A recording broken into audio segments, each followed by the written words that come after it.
baik dan dia boleh respon. Sinilah. Jadi macam mana kita nak cari maklumat data? Lisan lah. Nampak? Dekat situlah kita boleh ajar budak.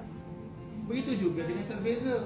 Macam bila kita nak gunakan pendekatan terbeza untuk mengajar budak menguasai pendengaran, ambil data daripada ujian lisan. Okey, kita tak ada data SPM tu lah, so tak boleh sulit. Betul?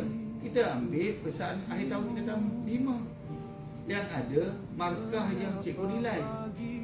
Jadi bila katakan contoh dalam kelas ni, saya dapati bahawa kadar pendengaran, maksudnya keupayaan mendengar kita semua bawah 40%. Maknanya kalau saya nak meningkatkan keupayaan tuan-tuan dan puan, saya kena panggil kaunselor, ajar tuan-tuan bagaimana menjadi pendengar yang baik.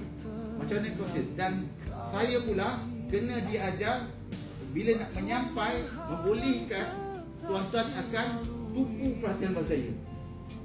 Nampak? Jadi secara tak langsung tuan-tuan, dia akan jadi kita belajar matematik. Betul tak? Dia ada tindanan. So titik tindanan ini tuan-tuan, kita kena push. Tadi lebih besar. Pedagogi guru, saya mengajar, saya akan kontrol kelas. Saya nak tengok sini, kontrol. Nampak tak? Semua akan tengok saya, nampak tak? So maknanya, saya akan tolak kat sini. So bila saya gunakan aktiviti yang memberangsangkan, so budak tertarik. So akan, dan gambar raja ini akan jadi apa? Titik tindanan dia akan lebih besar. Maknanya kefahaman pelajar akan lebih tinggi.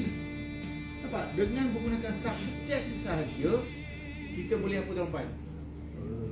Tahu pelajar kita. Bagi DLT pula, ambillah BI. Nampak tak?